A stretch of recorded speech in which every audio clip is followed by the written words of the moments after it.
Le flop qui semblait se dessiner pour le film Indiana Jones et le cadran de la destinée de Lucasfilm et Disney se confirme. On voit ça ensemble.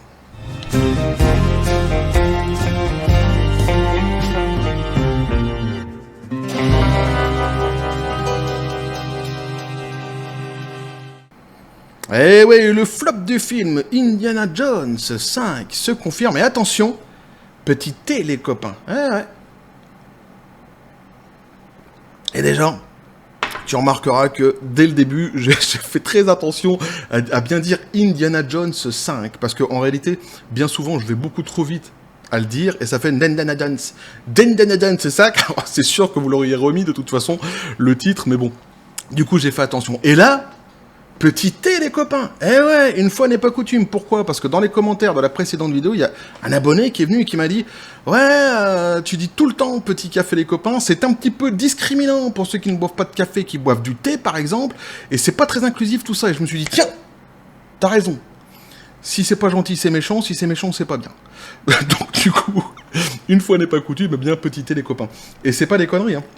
C'est du vrai thé, alors c'est du thé glacé asiatique, hein, j'avais que ça sous la main, mais en plus il est particulièrement bon. Donc pour une fois évidemment, petit thé les copains. Donc on revient sur notre sujet initial, Indiana Jones 5 qui floppe complètement. Et alors vous avez vu, petit chapeau, évidemment, entertainment, the show must go on, comme disait Kebmo. Ouais, c'est Kebmo qui chantait ça. Et alors j'ai rajouté cette fois-ci au show une petite chemise qui invite au voyage. Je me suis dit, vas-y Goldo, lâche-toi, va dans ta garde-robe et choisis, je sais pas, une petite chemise qui inviterait les gens peut-être à aller voyager jusqu'à Ballon City, pourquoi pas. Et je me suis dit, bah tiens, celle-ci, elle fera l'affaire. Ah ouais, mais j'upgrade, tu vois, je passe des étapes dans l'entertainment, évidemment. Donc on revient sur le sujet Indiana Jones 5. Lors de la précédente vidéo, j'avais dit que j'avais fait une vidéo pour présenter les chiffres du premier week-end d'ouverture qui était très mauvais. Donc la vidéo s'appelait donc justement les chiffres sont mauvais, etc. Le film bide, les chiffres sont mauvais, je crois un truc comme ça. Et j'avais dit à la fin de la vidéo, on va tout de même attendre pour voir si le film allait rebondir. Dans les semaines à venir, puisque c'était que le premier week-end d'ouverture, exactement comme je l'avais fait à l'époque, pour The Flash, souvenez-vous. Eh bien, maintenant, ça y est, on peut maintenant confirmer, acter le fait que ce soit un gros flop pour ce fameux Indiana Jones, et c'est un flop de plus, évidemment, à mettre dans la besace de Disney, et quand ça veut pas, parce qu'on va voir justement, j'ai chopé un autre site à côté qui m'avait été suggéré d'ailleurs par Sarah sur le Twitter de la chaîne, je l'en remercie vivement. On va se rendre compte qu'en plus il y a une plainte qui a été déposée contre Lucasfilm, et donc évidemment contre Disney aussi au passage, et donc on verra ça ensemble à la fin. Et donc on nous dit Box Office US, Indiana Jones 5 confirme son énorme flop, le blockbuster. Et alors la dernière fois dans les commentaires il y a quelqu'un qui m'avait dit il faut pas les appeler les blockbusters, mais les flopbusters. Ah, c'est pas de moi du tout, évidemment, mais je trouve ça assez rigolo, d'ailleurs, comme terme, les flopbusters. C'est pas mal. Et Disney pourrait presque être propriétaire même de ce terme actuellement, vu l'enchaînement des flops qu'ils font au box-office dernièrement. Donc les blockbusters continuent de se planter les uns après les autres au box-office américain, et Indiana Jones et le cadran de la destinée ne seraient pas en reste. Pour les gros studios américains, l'année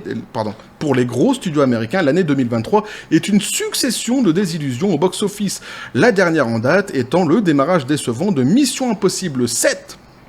Sur 5 jours, le méta-blockbuster de Tom Cruise réalise pourtant la meilleure entrée en matière de la saga, mais il resterait en deçà des projections. La concurrence inattendue de Sound of Freedom n'aurait pas aidé l'IMF dans sa mission, alors que le thriller politico-religieux aurait réalisé un deuxième week-end spectaculaire, 27 millions de dollars supplémentaires, soit une hausse de 37% par rapport au week-end de dernier. Donc le film Sound of Freedom, c'est un très très très gros carton actuellement aux États-Unis, avec un budget évidemment moindre, si on le compare évidemment avec ces gros justement blockbusters, et notamment ici Indiana Jones 5 évidemment.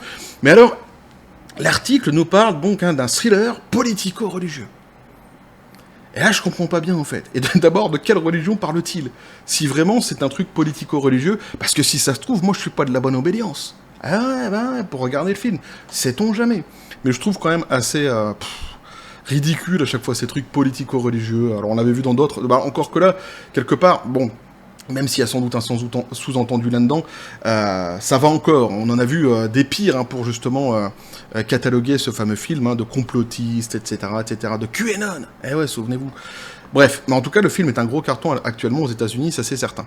Devant justement des gros blockbusters, et d'ailleurs, même si le film Barbie actuellement est sorti et cartonne, mais je suis pas hypé.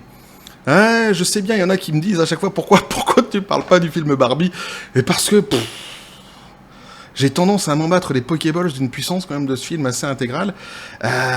Donc peut-être s'il se passe quelque chose, ou si j'ai quelque chose à dire sur le film Barbie, je le ferai, mais franchement, je suis vraiment pas hypé du tout par ce film. Mais en revanche, donc, c'est vrai que le film Sound of Freedom continue à tenir la dragée haute, notamment face à des films comme Barbie qui cartonnent actuellement au box-office. Et ouais. Donc si la catastrophe de The Flash ressemble de plus en plus au pire beat de l'année, le pourtant sympathique Indiana Jones et le Cadran de la Destinée n'est pas loin derrière. Alors c'est vrai que The Flash, et avec Ezra Miller en plus, c'est pas fait pour me déplaire, est un très très très gros flop, c'est certain. Alors Indiana Jones, curieusement, par rapport si je compare uniquement avec les commentaires que j'avais eu sous les vidéos justement, d'une part de The Flash et d'autre part de Indiana Jones, j'ai eu beaucoup plus d'avis positifs dans les commentaires de la part des abonnés, concernant justement ce film Indiana Jones que The Flash. The Flash, c'est quasiment une espèce d'unanimité, à part quelques messages qui disent qu'ils ont bien aimé le film, mais en règle générale, globalement, les gens disent que c'est quelque chose qui est pas, comment je pourrais dire, attrayant, qui donne pas, en tout cas, ils me conseillent pas d'aller le voir, tout simplement, ou d'aller le regarder, mais c'est vrai que Indiana Jones et le Cadran de la Destinée, lui, a reçu beaucoup plus d'avis positifs dans les commentaires, et d'ailleurs, on va se rendre compte dans les chiffres, qu'on va aller voir ensemble après, les vrais chiffres actuels, que, effectivement, le film cartonne plus à l'international que sur le plan national, donc que aux USA, tout simplement. On va voir ça justement ensemble après. Pour son 3e week-end en salle, les dernières aventures du célèbre archéologue auraient encore plus confirmé son échec avec seulement 12 millions de dollars en plus dans sa besace, une chute de 56% et déjà une amorce de fin de carrière. Là, c'est fini, C'est fini, surtout quand on va voir ici les chiffres qui sont détaillés et le budget, évidemment.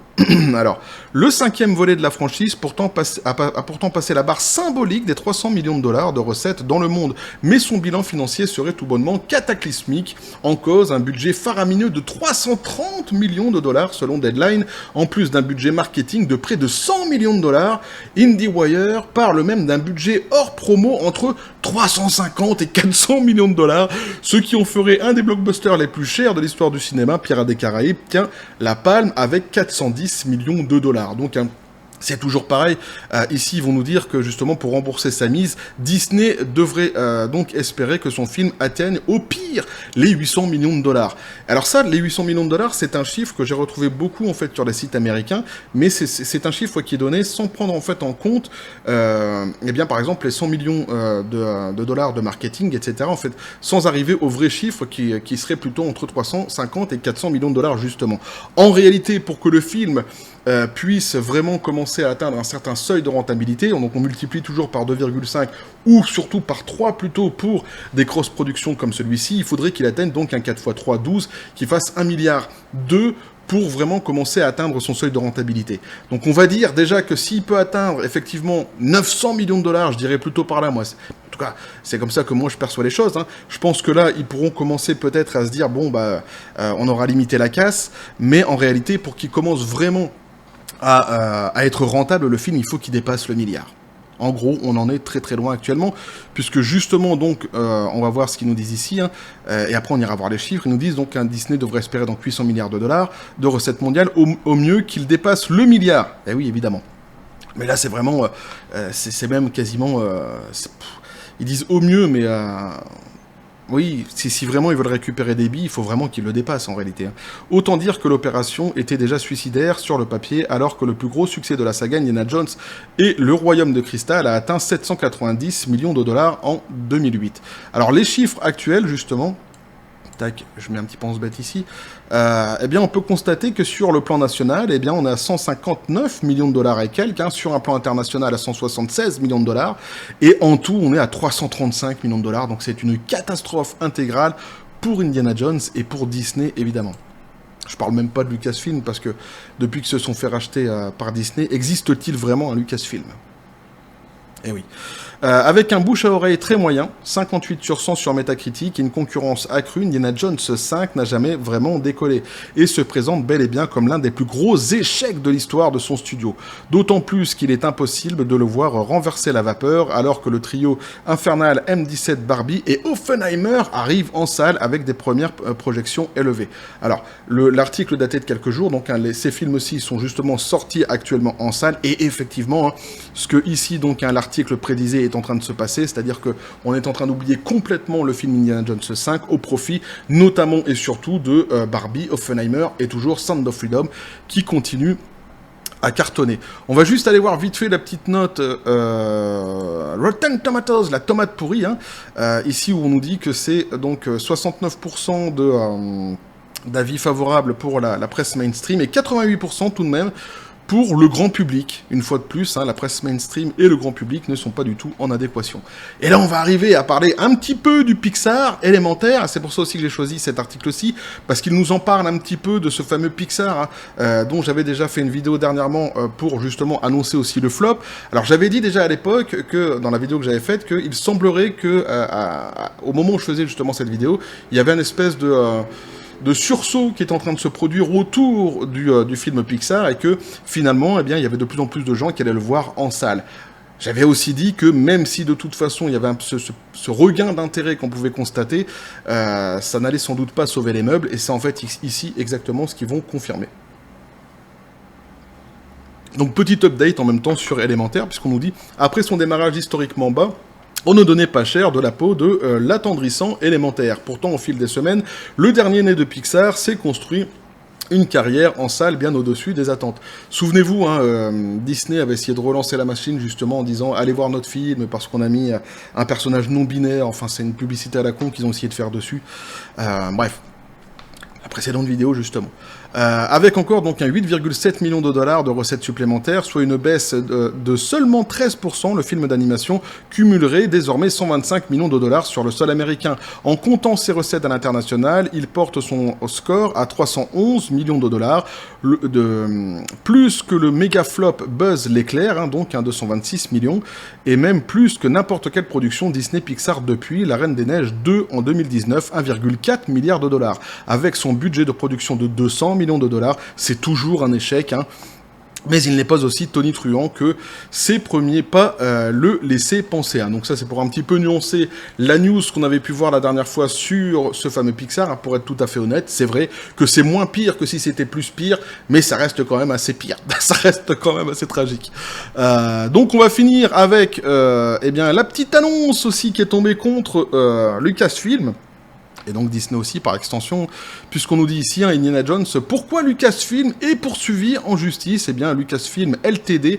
est pris dans une bataille juridique entre deux entreprises de vêtements au sujet d'un sac à dos porté par Indiana Jones dans le dernier film actuellement en salle. C'est pour ça que je disais, en fait, quand il n'y a rien qui va, il n'y a rien qui va, quoi. Tu peux faire ce que tu veux, quand ça veut pas, ça veut pas. Lucasfilm se retrouve devant la justice en raison du sac de Indiana Jones. Frost River a intenté une action en justice devant le tribunal fédéral contre Lucasfilm, accusant la société d'utiliser ses produits dans Indiana Jones et le cadran de la destinée sans autorisation, ainsi que de faire passer ses sacs à dos emblématiques comme un produit concurrent dans une campagne de marketing trompeuse. Ce procès concerne des mastodontes coopératifs, Philson et Lucasfilm, exploitant le travail acharné de la propriété intellectuelle de Frost River, une petite entreprise américaine.